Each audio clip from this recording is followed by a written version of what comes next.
আচ্ছা। দুপচাচি আমার মার বাসা, ওখানে আমার মা থাকে। আমার মা ওসব পছন্দ করতো না, ওনারা একদম নিম্ন পরিবারের। বাবা খুব নিম্ন হ্যাঁ, পরিবারের ছিল। বাবা খুব নিম্ন পরিবারের ছিল, অশিক্ষিত ছিল, সে কিছু বুঝতো না, আর সে কোনো কর্মও পারতো না। আচ্ছা। তারপরে যাই হোক এভাবে মানে মা বাবা আমার যাই হোক সংসার হইতো। শুধু একটা কারণে আমার মা আমাকে নিয়ে নাকি আমি জানি, দাদি বলছে যে মা আমাকে নিয়ে ঘুমাইছে, আমার বাবা অনেক রাতে আসছে, আসার পরে আমার মা অনেক ঘুমন্ত ছিল, বাবা দরজা লক করছে, মা খুলতে পারেনি। এই জন্য বাবা একটা খারাপ ভাষা করে গালাগালি করছে মাকে। মা বলছে না আমি আর তোমার সংসারই করব না, চলে যাব। পরে মা চলে গেছে, আর আসতেছে না। পরে আমার দাদি ফুপু সবাই চেষ্টা করছে যে তাকে নিয়ে আসার জন্য। আমার মা বলছে যে না, বগুড়ার মানুষ বলতেছে আমি ওর ভাত আর খাবোই না, আমার ও বাচ্চা দিলে দিবে, না দিলে না, আমি ওর সংসার করব না। এত একটা নিম্ন পরিবারের, বাবার বাড়ি থেকে এত কিছু নিয়ে গেছি, তারপরেও আমার ওখানে জায়গা হচ্ছে না, বা ও আমার কথা শুনতেছে না, আমার প্রয়োজন নাই। তারপরে আমার বাবাকে একটা সুযোগ দেওয়া হয়েছিল যে আপনি ঘরটা ঠিক করেন, আমি আমার মার বাসা থেকে বাচ্চাকে নিয়ে বেড়ায় এসে। তারপর আমার মা বলছে যে তুমি ঘরটা ঠিক করে আমাকে নিতে এসো। পরে আমার বাবা কি করছে, সে ঘর ঠিক না করে আমার মাকে নিতে গেছে। পরে যাওয়ার পরে যাই হোক আমার মা পরে আসছে, আয়সা দেখে যে ঘর ঠিক হয়নি, না হওয়ার কারণে পরে মা বলতেছে আমি আর থাকবো না, চলে যাব। পরে আমার মা আমাকে নিয়ে চলে গেছে। আবার যাওয়ার পরে 1 সপ্তাহ পর আমার নানি বাসা থেকে মাকে পাঠানো হয়েছে নাকি আমার দাদার বাসায়। আসার পরে আমার বাবা তখন বলে আমি আর রাখবো না তোমাকে। তখনকার হিসেবে আমার মা 10,000 টাকা, 3 ভরি স্বর্ণ, আর ঘরের যা জিনিসপাতি লাগে চাল ডাল শুরু করে সে সবকিছু নিয়ে আসছে। তারপর আমার বাবা ওগুলো কিচ্ছুই তাকে দেয়নি। মানে মা যখন আর কি চলে গেছে, যাওয়ার পর মাকে তো দেয়নি, না দেওয়ার কারণে বাবা তো ছোট বাচ্চা, আমি অনেক জিদ করতাম, অনেক খাইতে চাইতাম। একটা মেয়ে তো মানে 4 বছর বয়স, তখন তো তার মার আদরটা সবচেয়ে বেশি প্রয়োজন হয়, বাট আমি তো সেটা পাইনি। বাট না পাওয়ার কারণে দেখা যায় আমি বাবার কাছে সে জিদটা করছি। আমার ফুপি ছিল, দাদি ছিল, আমার দাদি অন্ধ, আমার দাদি অন্ধ, আমার বাবার কারণে অন্ধ হয়ে গেছে। আমার ফুপি রিলেশন করতো, রিলেশন করার জন্য আমার বাবাটা পছন্দ করতো না, আমার মা থাকাতে আমার ফুপি রিলেশন করতো। আর আমার মা যেহেতু ননদ আর ভাইয়ের বউ, মানে সব ফ্রি ভাবে বলতো আমার মাকে, তো ফুপি এসব করতো। আমার বাবা এসব শুনছিল, শোনার পরে দাদি বাতাস উঠছে অনেক, দাদিকে জুতা দিয়ে, বালু ছিল বাসায় অনেকগুলো, পরে আর কি বাবা হচ্ছে জুতা দিয়ে দাদিকে মারতে গেছে, মারতে গিয়ে জুতার বালুগুলো দাদির চোখে গেছিল। তারপরে আর কি বাবা অনেক মারধর করতো, মানে অনেক জিদ করতো, মানে কিছু, কিন্তু দাদি ফুপু আমাকে কেউ মানুষ করেনি। সবারই পরিবার ছোট ছিল, আবার এতটা তারা অর্থ ছিল না, সবাই দিন মজুর করতো, কে আমাকে আর দেখবে, আমি তো ছোট বাচ্চা, এত কেয়ার দিয়ে তো রাখার মতো সময় নেই তাদের। পরে বাবার কাছে জিদ করতাম, বাবা মানে এই জন্য মারতো বেশি করে আমাকে। কুয়া আছে গ্রামের যে কুয়া, আমার বাবা আমাকে কুয়াতেও ফেলে দিছিল, শুকনা কুয়া। পরে আমার মেজো ফুপুর ছেলে আমাকে উঠাইছে ওই কুয়া থেকে, দুধের জন্য অনেক কান্না করছিলাম। আর আমার বাবা তখন থানাতে, আমাদের ভ্যান্না পীরগঞ্জ বলে বড় দরগা, ওখানে থানাতে আমার আব্বা ওখানে বাবুর্চি হিসাবে কাজ করছিল। ওখানকার দারোগার ওয়াইফের বাচ্চা ছিল না, উনি আমাকে চাইছিল, আমার বাবা বলছে না দিবে না, কিন্তু সে সারাদিন সকালে যায়, রাতে থাকে, থাকার পরে আসতো, মানে তারপর আমাকে সে এতটা ভালোবাসতো না। তারপর আমার মার কাছে খবরটা চলে যায়, যার পর আমার মা বলে যে ওকে দিয়ে যাও রেবাকে আমার কাছে। তো আমার বাবা বলতেছে না, জীবন গেলেও দিব না। আর আমার আব্বু একটু বেশি থানা পুলিশ সে একটু ইয়া করতো, আমার মারা আবার একটু ভয় করতো যে একটা মান সম্মানের ব্যাপার আছে, থানা পুলিশের, আচ্ছা ওর মেয়েকে ওই নিয়ে থাক। এভাবেই আমার মার সাথে আমার বাবার এখানেই সামর্থ্য হয়ে গেল। হওয়ার পরে আমি আর মানে তখন আমার দাদির কাছে ছিলাম, আমার রংপুরে আমার ছোট মার বাসা, ওখানে আমার আব্বু যে বাবুর্চির কাজ করতো, ওখানে যে আবার থানাতে আরেক লোক, উনি জানি কি কাজ করতো এটা জানি না, বাট উনি আবার বলছিল যে এখানে আমাদের রংপুরে এক মহিলা আছে, তুমি কি তাকে বিয়ে করবা? ওই মহিলার হচ্ছে আগে বিয়ে হয়ে গেছে, এরকম তুমি যদি বিয়ে করতে চাও। তো আমার বাবা বলছে আমার একটা মেয়ে আছে, কিন্তু তাকে বলতে হবে যে আমার মেয়েটা আছে, এভাবে তাকে দেখতে হবে। তারপরে যাই হোক তারা বিয়ে করছে আমাকে। তারপরে দেখা যায় মানে হালকা আমি যে একটু বুঝি যে মা কিরকম, না এতটাও বুঝি না যে আমার ওটা সৎ মা বা এরকম। ওখানে গেলাম, আমরা ভাড়া বাড়িতে উঠলাম রংপুরে, শহরের ভিতরে। ভাড়া বাড়িতে ওঠার পরে আমার আব্বা ওখানে আপনার প্রথমে কাঁচামালের ব্যবসা দিল। কাঁচামালের ব্যবসা দেওয়াতে আমার আব্বু অনেক লস খাইলো। লস খাওয়ার পরে সে মানুষকে অনেক বাকি টেকি দিয়ে আমার সৎমা বাবার বাড়ি থেকে জায়গা বিক্রি করে আনছে। তারা আবার একটু স্ট্যান্ডার্ড ফ্যামিলি, সে আবার পছন্দ করতো না যে সে একদম রিক্সা চালাক ভ্যান চালাক, এটা তার একটা মানে মান সম্মানের ব্যাপার ছিল, সে চাইতো না। সে জায়গা বিক্রি করে এনে তাকে ওটা যে সে দেখে সেটাতেও লস খেলো। পরে তাকে কি করা হলো, রিক্সাতে দেওয়া হলো। রিক্সা চালায় আমার সৎমা আমাকে আবার এতটা ভালোবাসে না। মানে সে বলে যে সতীন নাই, সতীনের কোনো বাচ্চা কাচ্চাও ভালো লাগে না, আমি কি সতীনের সংসার করব? তখন এই আমাকে নিয়ে রেগুলার আমাদের ঝগড়া হয় আমার বাবা মার। মানে আমি তো কোনো কথা বলতে পারি না, তখন আমার টাইফয়েড নিউমোনিয়া। তারপরে এভাবে আর কি মানে সে আমাকে নিয়ে তাদের খুব আপনার সৎমার ঝামেলা করতো? হ্যাঁ, অনেক ঝামেলা করতো, অনেক মারধর হইতো। এভাবেই আর কি দিনগুলো চলে গেল। 2-3 বছর চলে গেল। যাওয়ার পরে আমার সৎ নানার বাসায় চলে আসলাম আমরা। চলে আসার পর ওখানে আমার মানে সবাই আর কি মানে গ্রাম অঞ্চলে ও এক কথা বলতো, ও এক কথা বলতো, মানে আমি আমার মার সব কথা শুনতাম। আচ্ছা, যাতে আমি এতটুকু আমার মেধাতে ছিল যাতে সে আমাকে ভালোবাসে, আমি যাতে তার কাছে মার আদরটুকু। আপনি কি ছোটবেলাতে বুঝতেন যে আমার সৎ মা আমার আসল মা না? এটা বুঝতেন? এতটা বুঝতাম না। আচ্ছা, ওই সময় অন্য কোনো ভাই বোন ছিল না? শুধু আপনি? না, শুধু আমি ছিলাম। শুধু আপনি ছিলেন। ওকে। তখন আমার মার এতটা বয়স ছিল না, আমার সৎ মার, ওনারও হালকা বয়স ছিল। জি। তারপরে নানার বাসায় আসলাম, আসার পর গ্রাম অঞ্চলে এক কথা বলে, ও এক কথা বলে, তখন আরো আমার খারাপ লাগে। তখনই আস্তে আস্তে বুঝতে পারি যে এটা আমার সৎ মা, বা যাই হোক আমাকে অনেক মারে, এটা করে, আমি সব কাজ করি তার মন জোগার জন্য।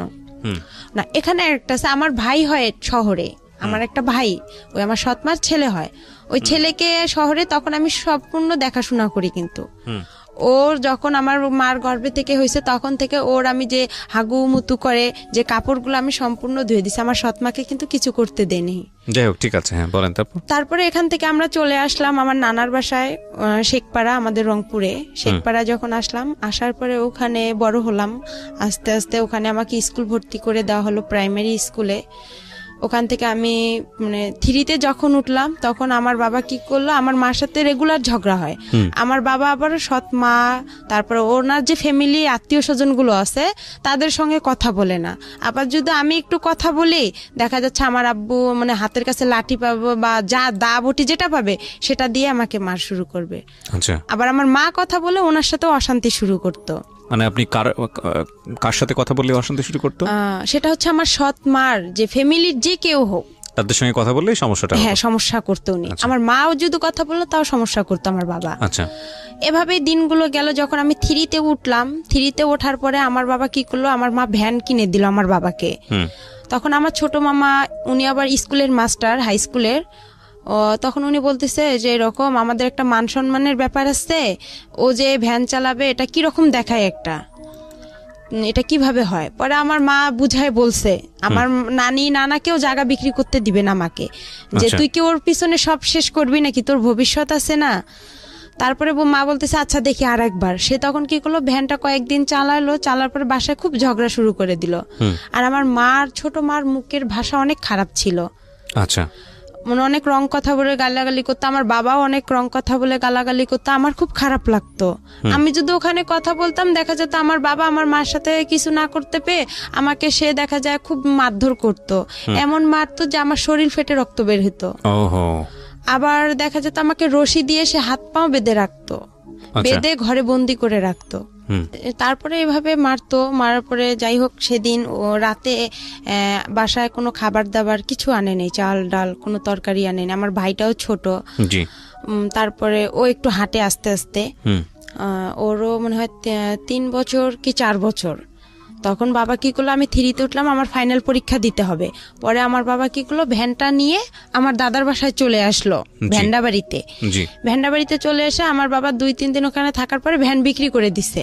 তখন আমার সৎমা বলতেছে, আবার আমার মামা নানা নানি সবাই বলতেছে যে ওর তো বাবা নাই, ও কি খাবে এখানে, তুই না হয় তোর সন্তানরে কাজ টাজ করে খাওয়াবি, তোর মেয়েরে কে খাওয়াবে, তোর সৎ মেয়েরে।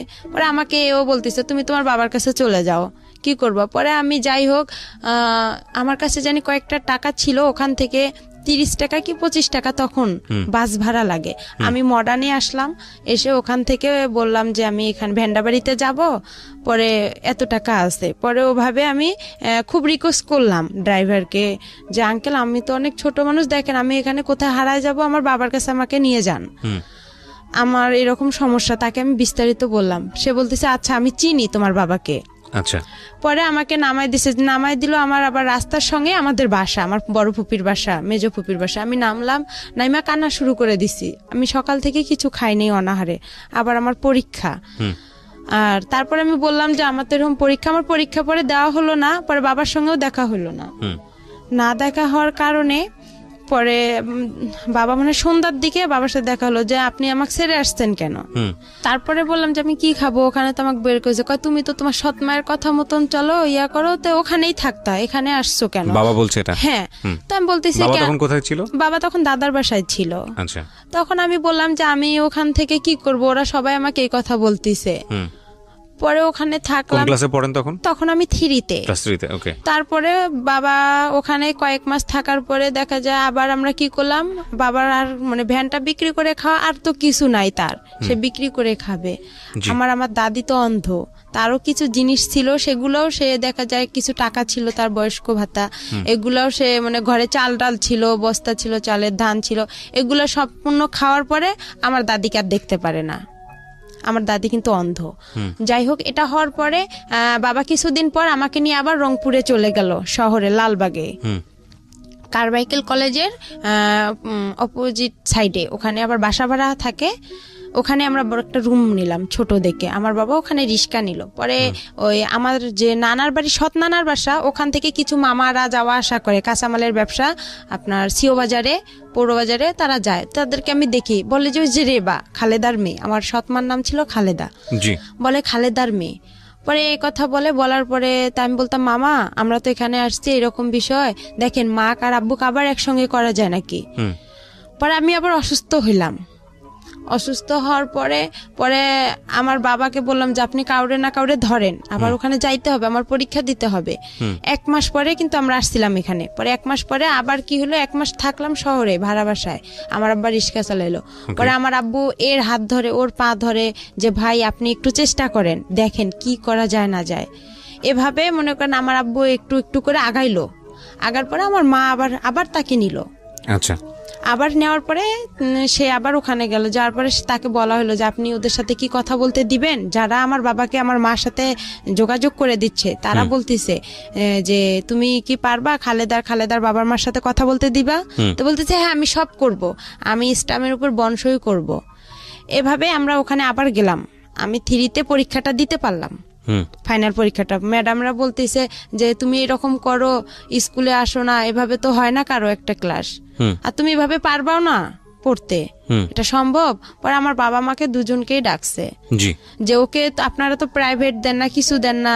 তারপরে আমার স্কুলের যে পাড়া প্রতিবেশী যারা আছে কিছুজন তো ভালো আছে, পরে ওনারা গিয়ে বলছে ওর সৎ মা, আচ্ছা, ওর সাথে এরকম করে, ওকে তো কিছু দেয় না। আমাকে আমার বাবা মা প্রাইভেট দিত না, আমি যে মাসে 300 টাকা করে পাইতাম আপনার, ওইটাও মনে করেন 3 মাস পর পর 300 টাকা করে সরকারে দিত প্রাইমারি স্কুলে।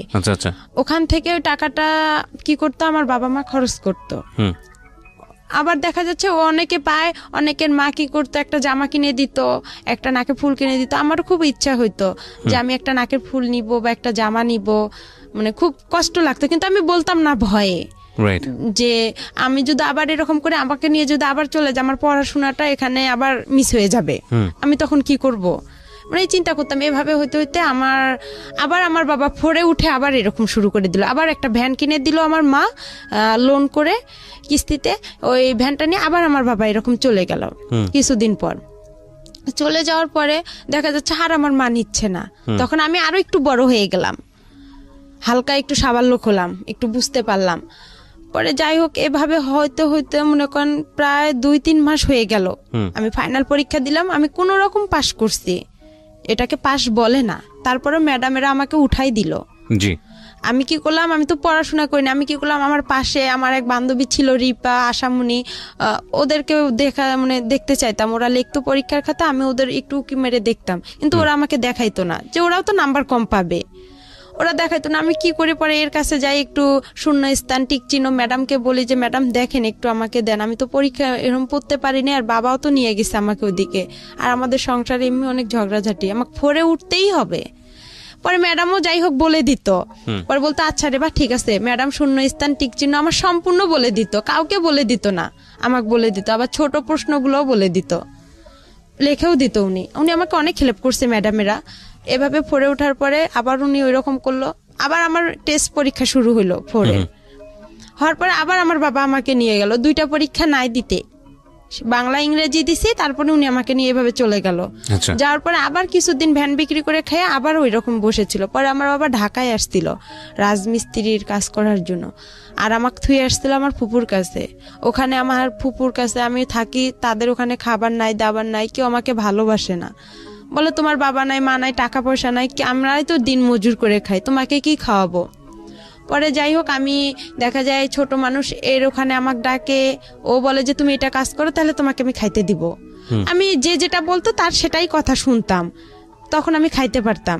আবার দেখা যায় আমার দাদি অন্ধ ছিল, রান্না করতে পাইতো না, কোনো ছেলে মেয়ে তাকে দেখতো না।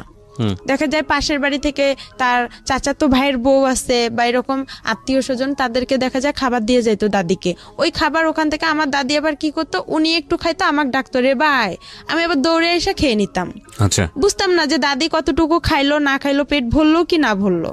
পরে আমার বাবা ওখান থেকে আসার পরে আমার বাবার খুব অবস্থা খারাপ ছিল, সে অসুস্থ ছিল, তার পুরা শরীরে পক্স বের হয়েছিল, তার হাতে কোনো টাকা পয়সা নাই। তার মেজ বোনের কাছে থাকলাম, তারাও আমাদের খাইতে দেয় না। আর একদিন হঠাৎ বৃষ্টি আসছে, খুব জোরে বৃষ্টি, আর খুব মানে ঠান্ডা লাগতেছে, টিন দিয়ে মানে পানি পড়তেছে, আমার বাবার আমি শুয়ে, কিন্তু আমার ফুপি আমাদেরকে খেতা বালিশ কোনো কিছুই দেয়নি, বলতেছে তোমরা যেরকম অভিনয় করো সেরকম এখন থাকো, এভাবে তোমার বেশি তেল বান্ধা গেছে, আমার বাবাকে বলতেছে। তা আমি বলছি ফুপু আমাকে অনেক ঠান্ডা লাগতেছে, দেন একটা খেতা দেন। তো বলতেছে না, সে দেয়নি। ওভাবেই ছিলাম। থাকার পরে আমার বাবা 2 দিন পর আবার রংপুরে চলে গেল।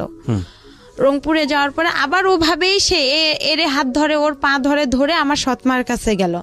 আমার সৎমা তাকে আবার গ্রহণ করে নিল। নেওয়ার পরে আমি 5-এ সমাপনী পরীক্ষা দিলাম 2010-এ।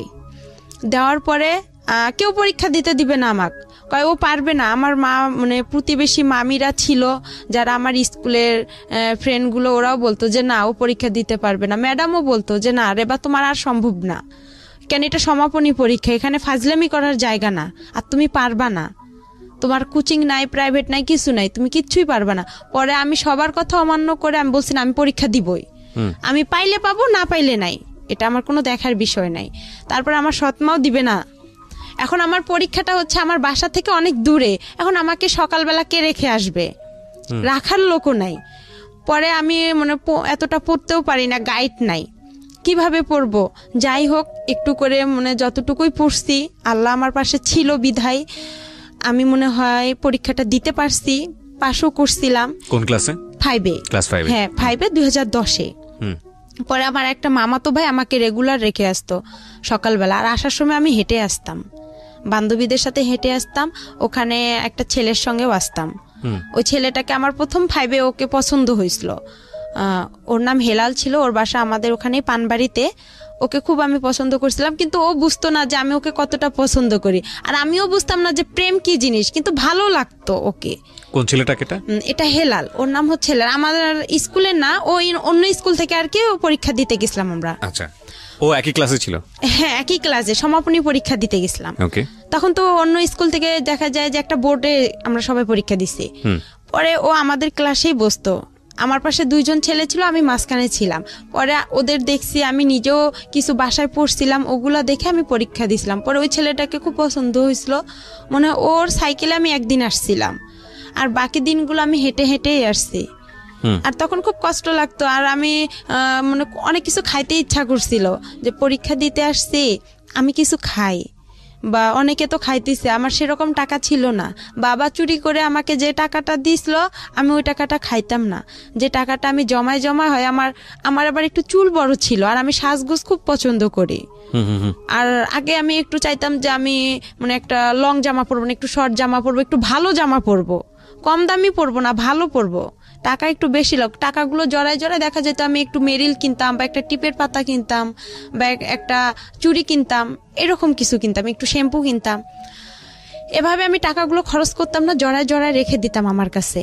রাখার পরে এভাবে আমি পরীক্ষা দেওয়া হয়ে গেল, আমার রেজাল্টও বের হইলো। রেজাল্টে আমি সেরকম ভালো পাইনি, আমি সেকেন্ড ডিভিশন, ওটা তখন জানি কি ছিল, কিন্তু আমি ক্লাসে 5-এ সমাপনী আমার শুরুতে। ঠিক আছে, আপনি পাস করেছেন। হ্যাঁ, তারপর কোন রকম পাস করেছি, করার পরে আমাকে 6-এ 11তেই ভর্তি শুরু হচ্ছে। পরে ওখানে আমাকে ভর্তি করা হলো। আমাকে ভর্তি করবে না, আমার মা বলতেছে না ও পারবে না, আমাকে বিয়ে দিয়ে দিবে। আমার বিয়ের জন্য ছেলে খুঁজতেছে অনেক, এরা বিয়ের জন্য ছেলে খুঁজতেছে। এক ছেলে, ও হচ্ছে, এটা বলবো কি না বলবো এটা অনেক খারাপ কথা, আমি চাচ্ছি না যে এই কথাটা না চলে বলার দরকার নেই। এটা আপনি বলার, বোঝান আপনাদেরকে কি হয়েছে। হ্যাঁ, এই ছেলেটা একটা দুর্ঘটনা ঘটাইছে, ঘটার পর ওই ছেলেকে দিয়ে আমার বিয়ের কথা বলতেছে আমার মা। ছেলে আপনার গ্রাম অঞ্চলে টলি চালায়, পাওয়ার টলি, জমি চাষ করে। ওই ছেলে, হ্যাঁ টলার, ওই ছেলেকে দিয়ে আমার বিয়ে দিবে। তা আমি বলতেছি ওই ছেলে একটা এত বড় দুর্ঘটনা ঘটাইছে, ওকে আমি বিয়ে করব না। আমি আর কি মনে মনে এটা ভাবতেছি যে না, আমি কখনোই ছেলেকে বিয়ে করব না। আমার বাবাও রাজি না, যে আমার মেয়ে এখনো সাবালক হয়নি আর আমি বিয়ে এখনই দিব না। আমি যখন ক্লাস 5-এ পড়ি তখনও, বাট আমি জামা সেভাবে পরি না, সেভাবে প্যানও পরি না, খোলামেলায় আমি চলতাম। ছোট বাচ্চা, হ্যাঁ, এত বুঝতাম না যে আমি এখনো বড় হইছি, আমি ভাবতাম যে আমি এখনো ছোট আছি। কিন্তু আমার মার কাছে আমি খুব বড় ছিলাম, সে আমাকে খুব দ্রুত বিয়ে দিতে পারলে হয়তোবা সে বেঁচে যাইতো, এটা ভাবছিল। কিন্তু সে আমাকে অনেক জিদ করে বিয়েটার কথা বলছিল। আমি পরে আমার বাবা বলছে না, আমিও বলছি যে না, আমি বিয়ে করব না এখন। আমি ইউসেপ টেকনিক্যাল আমাদের ওখানে শুরু হয়েছে, ওখানে আমি ভর্তি হব। আচ্ছা, টেকনিক্যালি আপনি কি করবেন? টেকনিক্যালে ওখানে হচ্ছে আপনার ট্রেড অনুযায়ী কাজ শিখাচ্ছে। আপনি কাজ শিখবেন ওখানে? হ্যাঁ, লেখাপড়া বাদ দিয়ে আপনি কাজ শিখবেন? হ্যাঁ, 6-এ আমি ভর্তি হলাম। 6-এ ভর্তি হওয়ার পরে আমার ওই মার যে ছোট ভাই, উনি আবার হাই স্কুলের মাস্টার গণিতের। পরে ওখানে আমার সব মানে ফ্রি করা হলো না, একটা হাফ ফ্রি ফুল ফ্রি আমার উপবৃত্তিও ওখানে দেওয়া হলো। দেওয়ার পরে আবার 6-এ পড়ার সময় আবার আমার বাবা পাগলামি শুরু করে দিল, ওই আগেরটাই। আবার উনি চলে গেল, যাওয়ার পরে আমি আর চলে গেলাম না, আমিও থাকলাম। থাকার পরে দেখা যায় আমার বাবা আসতেইছে না আর। তখন আমার মার বার ভ্যানটা দেয়নি, ভ্যান বাসায় ছিল। পরে আবার বাবা চলে গেল, পরে আমিও আবার 2-3 দিন এখানে থাকার পরে, রংপুরে থাকার পরে, নানার বাসায় থাকার পরে আমিও চলে গেলাম দাদার বাসায়। যাওয়ার পরে আবার বাবাকে নিয়ে আসলাম, নিয়ে আসার পরে আবার আমরা ভাড়া বাড়িতে উঠলাম। ওখানে আমার মিস গেল, যাওয়ার পরে আবার আমরা ভাড়া বাড়িতে উঠলাম। ওঠার পরে আবার ওখানে আমার বাবা আবার রিস্কা নিল। ওভাবে আমাদের মনে করেন 2-3 মাস চলে গেল। যাওয়ার পরে আমার বাবা কি করলো, আমার এক মামাকে আবার ধরলো যে আমি বাসায় যাব, আবার আপনি কি করবেন? পরে আমিও ভাবতেছি যে একটা মান সম্মানের ব্যাপার, আমি তো এখন আস্তে আস্তে বড় হইতেছি, কি করব, মানে খুব খারাপ লাগতেছিল। আর একদিন খাইতে পারতাম, একদিন খাইতে পারতাম না, আর আমি রান্না করতে পারতাম না। মানে ভাড়া বাড়িতে ছিলাম, সবাই তো সবার কেয়ার করে না।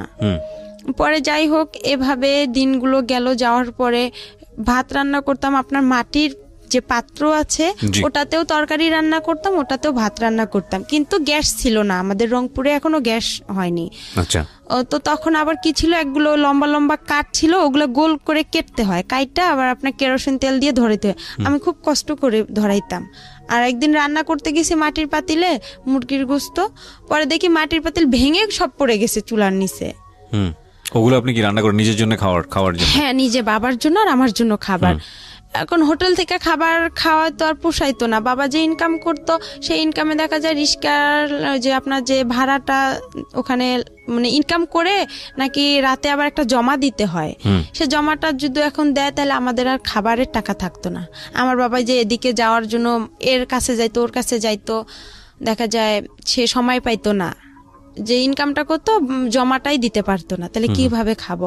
একবেলা রান্না করতাম, 2 বেলা খাইতাম। সেদিন আবার ওগুলো পড়ে গেছে। আমার বাবার সঙ্গে থাকতেন থেকে ওই টেকনিক্যালি ওটা পড়াশোনা করতেন না, ওটা ওখানেই আপাতত বন্ধ থাকলো। ভর্তি হওয়ার কথা ছিল, কিন্তু এই যে বাবা মাঝখান থেকে চলে আসলো আর ওটা ভর্তি আমার বাবার সঙ্গে থাকতেন, বাবাকে রান্না করে খাওয়াতেন। হ্যাঁ, আর মা থাকতো হচ্ছে বাড়িতে। হ্যাঁ, মা থাকতো নানার বাসায়, আমার ভাইকে নিয়েই থাকতো। আপনি মার সঙ্গে থাকতে পারতেন না কারণ সৎমা আপনার সঙ্গে খারাপ আচরণ করতো। সে চিন্তা করতো যে আমি ইনকাম করতে পারি না, ওকে খাওয়াবো কি?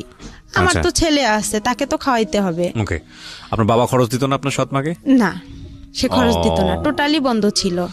ঠিক আছে, বলেন তারপর। তারপরে যাই হোক এভাবে আর কি আমি ওখানে পরে মুরগির মাংস পড়ে গেছে, আর অনেক শীত ছিল। আমার বা একটা চকি ছিল, ভাড়া বাসায় একটা চকি দিত বাড়িওয়ালারা, চকিতে খেতা বালিশ কোনো কিছুই ছিল না।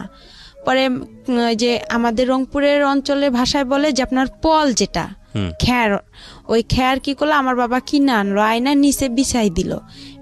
আর টিনের ঘর, অনেক বাতাস আসে, গাড়ি চলাচল করে রাস্তা দিয়ে, আর ওই বাতাসটা আসতো। আর আমার বাবার একটা লুঙ্গি আমি গায়ে দিয়েছিলাম, আর শীতে অনেক কাঁপছিলাম। আমার বাবা অনেক মানে হাত পা অনেক কোকড়া করে শুয়েছিল, আমিও ছিলাম। আমার বাবা আলাদা থাকতো, আমি নিচে থাকতাম। আর মাটি থেকে যে একটা ঠান্ডা ভাবটা ওটাও আসতো, ঠান্ডাতে খুব কষ্ট হইতো আমার থাকতে। পরে মুরগির ওটা পড়ে গেছিল, যাওয়ার পরে বাবা অনেক মারধর করছিল আমারে, বলতেছে এত কষ্ট করে আনছি সেটা ফালাই দিলা। আমি বলে আমি তো পারি না, আমি কি করব। আমার মাকে আবার যা বলছে যে এরকম ওর মেয়ে হচ্ছে রাস্তায় কাগজ কুড়াচ্ছে, মিথ্যা কথা আর কি বলছে। হ্যাঁ, সৎমাকে বলছে। পরে আমার বাবা আবার কি করছে, এই কথা শুনতে পারছে, শুনতে পাইরা আবার বলতেছে যে তুই কি কাগজ কুড়াইছিস? তা আমি বলতেছি না, আমি এসব জানি না। কয় শেখপাড়া থেকে খবর আসছে আমার কানে। তা আমি বলছি আমি বলতে পারি না। পরে এমনও খবর গেছে, আপনি কি কাগজ কুড়িয়েছিলেন? না, কিন্তু আমার মার কানেই খবরগুলো দিয়ে দিছে, যে মামারা আমাকে দেখছিল বা ভাই প্রতিবেশী যারা দেখছিল তারা আর কি এই ধরনের কথাগুলো আমার মাকে গিয়ে বলছে যে আমাকে নাকি ভূত ধরছে, আমি পাগল হয়েছি, এরকম। কিন্তু আমি অসুস্থ হয়েছিলাম, এটা একটা মিথ্যা কথা বলছিল আমার বাবা, যে আমার মেয়ে একটু খুবই অসুস্থ আর মাকে দেখার জন্য অনেক পাগল হয়ে গেছে। পরে আবার কি করলাম, এভাবেই গেলাম। আবার আমার বাবা কি করলো, মামা মামির হাত পা ধরলো, প্রতিবেশী মামা মামির হাত পা ধরে আবার আমার মার সাথে মোবাইলে কথা হয়। আমার মা আমার হচ্ছে মামিদের মোবাইল থেকে আমার বাবার সাথে কথা বলে, আমিও কথা বলি যে আমাদেরকে নিয়ে যান, আমাদের এখানে খুব কষ্ট হইতেছে। আর এরকম সৎ মাকে? হ্যাঁ। তো আপনি আসল মার সঙ্গে যোগাযোগ করছিলেন না কেন? আসল মার সঙ্গে যোগাযোগ করছিলাম, বাট আমার ওই সময়টাতে যোগাযোগ করেছিলেন? না না, কেন করেননি? করিনি, আমি তো তার বাসা চিনি না। বাবাকে বলেননি কখনো যে বাবা আমাকে আসলে? না, তার কথা বললে বাবা অনেক মারধর করতো। ঠিক আছে, ওকে, পয়েন্ট।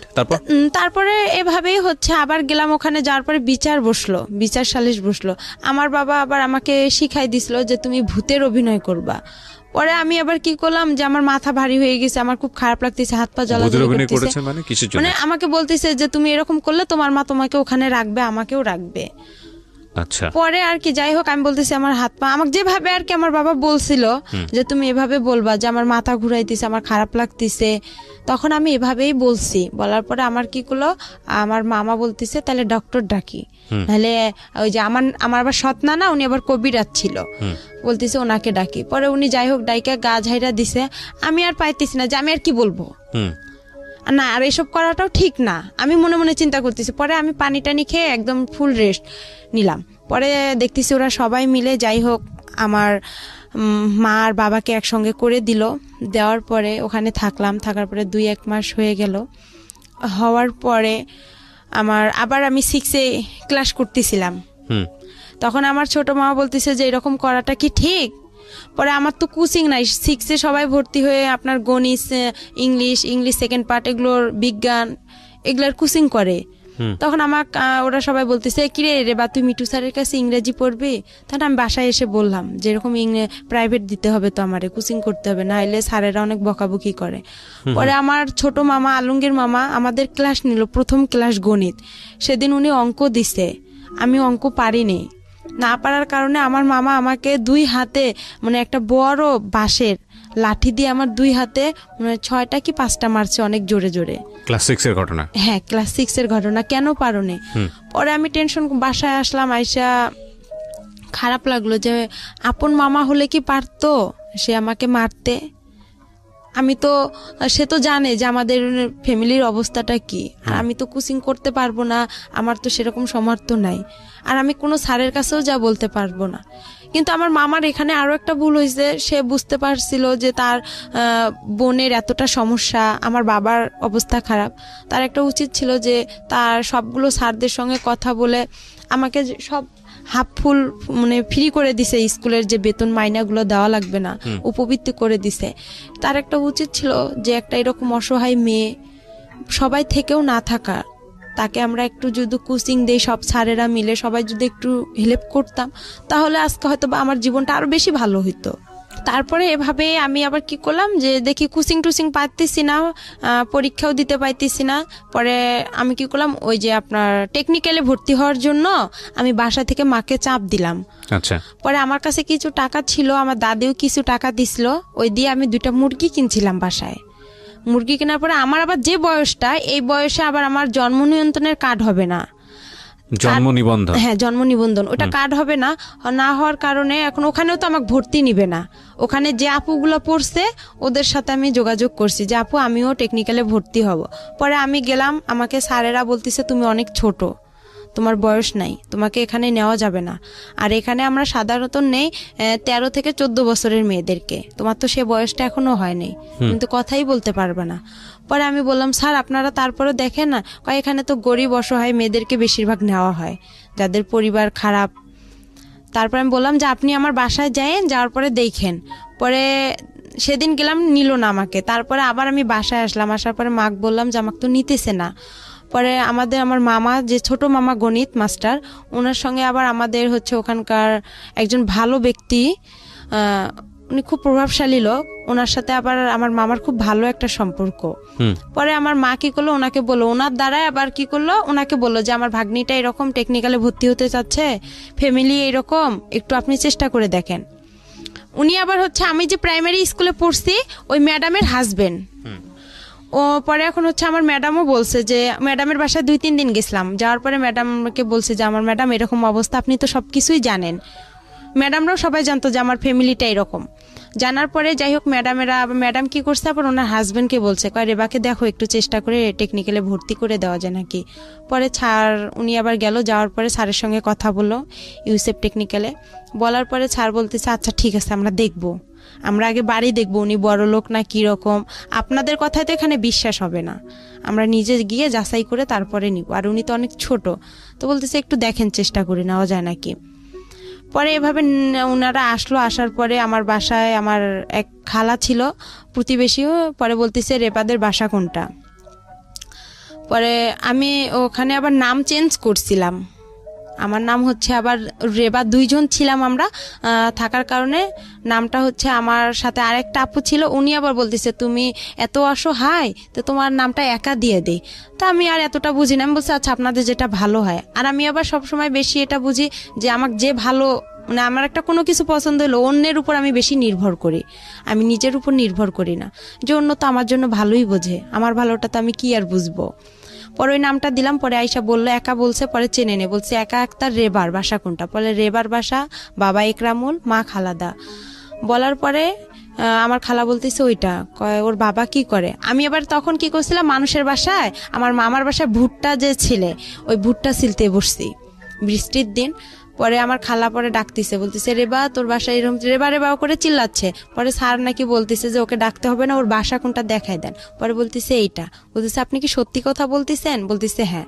ওর কি সৎ মা, ওর বাবা কি ভ্যান চালক, বলতেছে হ্যাঁ। পরে বলতেছে ও মেয়েটাকে এখন ডাক দেন। পরে আমাকে ডাক দিল, পরে আমি বলতেছি, সালাম দিলাম যে স্যার আপনি ভালো আছেন, বলতেছে হ্যাঁ। বলতেছে তোমার বাসা, আমি বলছি এইটা। তুমি যে ওই পাকা বাসা থেকে বের হয়ে আসলা, আমি বলতেছি স্যার ওটা আমাদের বাসা না, আমি ওখানে ভুট্টা খুলতে গেছিলাম আর কি, ভুট্টা খুললে আর কি, ওগুলা খড়ি, আমাদের অঞ্চলে বলে যে খড়ি, লাকড়ি রে, ওইটা আনার জন্য গেছিলাম। তোমার মা, আমি আমার মা তো গরুর জন্য ঘাস কাটতে গেছে, আর আমার বাবা ভ্যান নিয়ে গেছে। বলার পরে বলতেছে আচ্ছা তুমি তাহলে পরীক্ষা দিতে আসো অমুক দিনে। পরে আমি পরীক্ষা দিতে গেলাম, ছাটো এক বলতেছে তোমার বয়সটা বাড়াইতে হবে।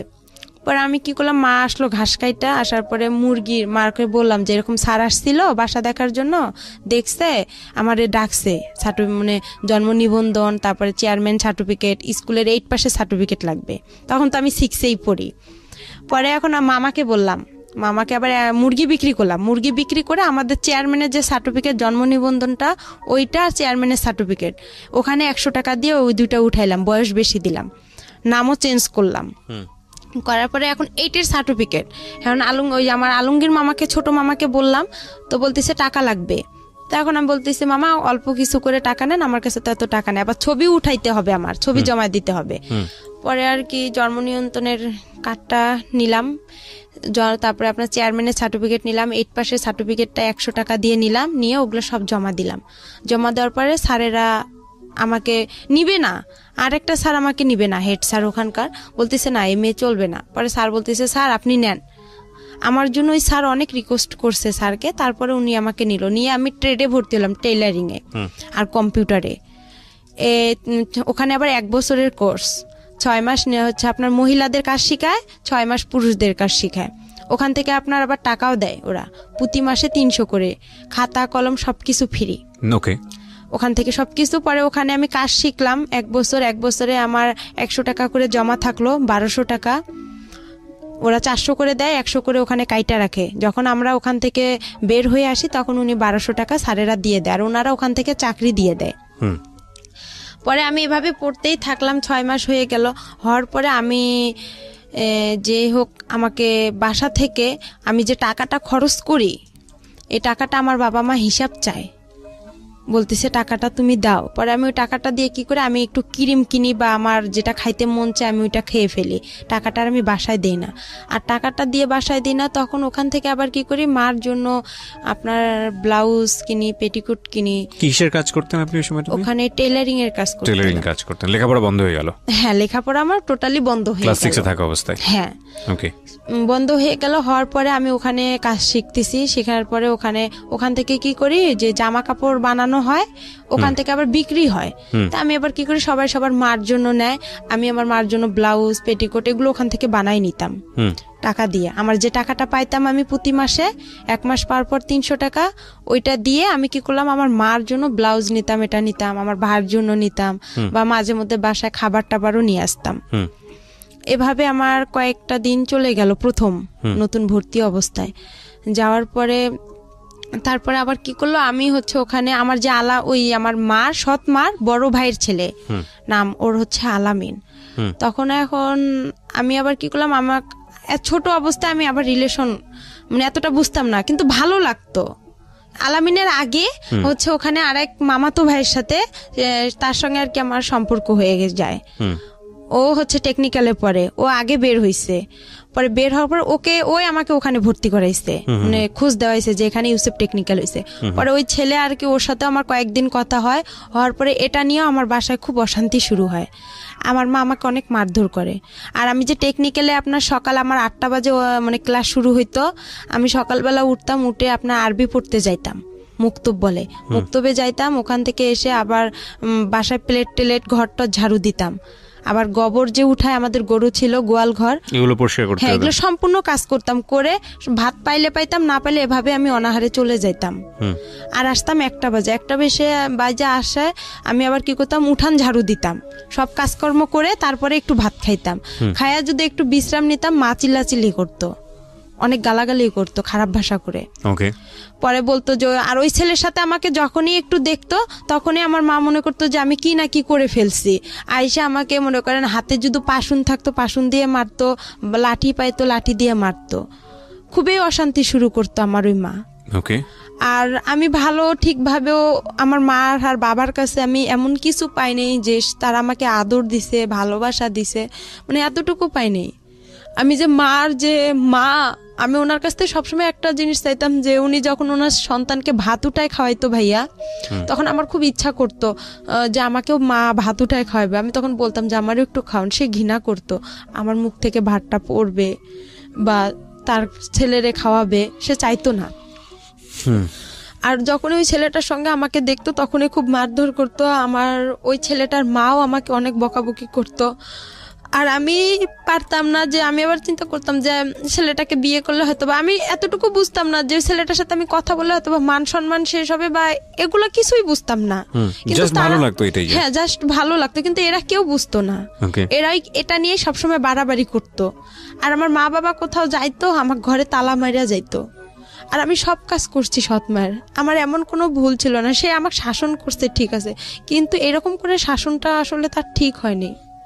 সে আমাকে পারতো, বুঝাই বলতে পারতো, কিন্তু সে মারলে যে আমাকে মারধর করবে আর আমি বুঝবো, এটা কিন্তু ঠিক না।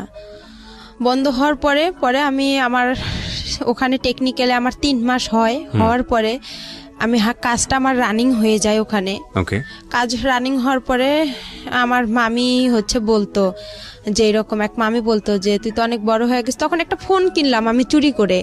ওই আলামিনের বোন ছিল ফেন্সি, ও আবার হচ্ছে অনার্সে পড়তো কারমাইকেলে। পড়ার পরে ওই আপুর সাথে আবার আমার বেশি একটু ভালো সম্পর্ক ছিল। ও কিছু করলে আমাকে এসে বলতো, কোথাও গেলে আমাকে নিয়ে যেত। মানে আমার খুবই ভালোবাসতো, আদর করতো ওই মামিরা, আলামিনের বাবা মা, ওর বোন। ওখানেই বেশিরভাগ খাওয়া দাওয়া হইতো। তারপরে এভাবে আমাকে ওই মামি আবার বলতেছে, ফোন কিনলাম, কেনার পরে ওই ফেন্সি আপুর সিমটা আমার কাছে ছিল। ওই সিমে আবার ছিল ওর আলামিনের নাম্বার। আচ্ছা। তখন আবার কি করলাম, ওর সঙ্গে আমি কথা বললাম।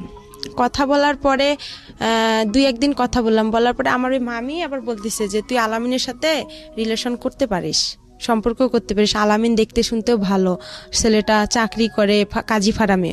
ও কিন্তু ওই ইউসেফ টেকনিক্যাল থেকে ওয়েল্ডিং এ কাজ শিখে ও কাজী ফার্মে গেছে তেঁতুলিয়ায়। তা আমার মামি এখন আমাকে বুদ্ধি দিতেছে যে তুই ওই ছেলেটার সাথে দেখ সম্পর্ক করতে পারিস নাকি, আলামিন ভালো, ও চাকরি করে, তুইও তো চাকরি করবি, তুইও তো ইউসেফে কাজ শিখতেছিস। এভাবে বলার পরে তারপরে যাই হোক আমি ওর সাথে সম্পর্ক শুরু করলাম। সম্পর্ক শুরু করার পরে কিছুদিন যে গেল, যাওয়ার পরে এখন আমার মা যাই না গেছে যে আমার ফোন আছে। আর আলামিনের সাথে আমার খুবই কথা হয় ফোনে। আচ্ছা। কিন্তু ও আমার সাথে সম্পর্ক করতে চায় না। তারপরেও আমার কেন যেন ওকে আবার ভালো লেগে যায়। প্রথমে ওকে আমি দেখতে পাইতাম না, ওকে মানে খুব খারাপ লাগতো। আমি বলতাম যে তোর গা, ও যদি ছুটিতে আসতো ওদের বাসায় আমি যাইতাম, তো বলতাম যে তোর গা গন্ধ করে, তুই আমার কাছে আসবি না। আর ও আমাকে মারতো, দেখতে পারতো না। আর দেখতে পারতো না বিধায় আমার বাবা ওই যে আমাকে মারধর করতো। আর আমার বাবা কোনো কিছু হলেই থানা পুলিশ যাইতো।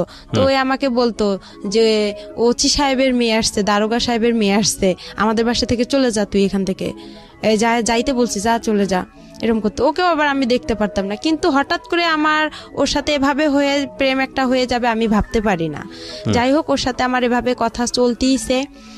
তারপরে আমি ওখানে 1 বছর কাজটা কমপ্লিট করলাম। করার পরে ও আসলো চাকরি থেকে। আমি আবার চাকরিতে যাব, আপনার ছাড়েরা চাকরিতে দিবে। আমার বাসা থেকে কেউ আমাকে চাকরিতে যাইতে দিবে না, আমার সৎমা যাইতে দিবে না, বিয়ে দিয়ে দিবে আমার। বলতেছে বাহিরে মানুষ যাওয়া ভালো না। ও এখানে আরেকটা কথা আছে, আমি যখন টেকনিক্যালে ভর্তি হইলাম ভাইয়া, তখন হচ্ছে আমার যে মুরগি 2টা ছিল বলছিলাম, ওই মুরগি 2টা যে বিক্রি করে আমি মনে করেন এগুলো কাস্ট সার্টিফিকেট, জন্ম নিবন্ধন এগুলো জোগাড় করে যে দিলাম, তখনও আমার ওই সৎ মামিরা বলছিল যে হচ্ছে ও তো ওখানে গেলে একদম খারাপ মেয়ে হয়ে যাবে। ও যে খারাপ, গ্রামে কত ছেলের সাথে সম্পর্ক করে, আর ওখানে গেলে তো অনেক খারাপ হয়ে যাবে। তা আমি তাদেরকে বলছি যে আমি ওখানে গেলে কিছুই করব না, কেন আমি মনে মনে তো আলামিনের সঙ্গে কথা বলি। তখন আর আমি ওখানে কারোর সাথে সম্পর্ক করব। পরে আমার বাসা থেকে কিন্তু যাইতে দিবে না, টেকনিক্যালি কেউ ভর্তি হইতে দিবে না। আমার মাকে এ আইসা ও আইসা সবাই কানাকানি করে, আর আমার মা আমাকে অনেক মারধর করতো। পরে আমি স্যারদের হাত পা ধরছিলাম, এমন কি আমার স্যারের হেড স্যারের পা পর্যন্ত চিপে ধরছি, ধরে বলছি স্যার আপনি আমার বাসায় গিয়ে একটু বললে হয়তো বা আমার মা রাজি হবে। পরে যাই হোক স্যার আইসা কিন্তু বলার কারণে আমার মা রাজি হয়েছিল।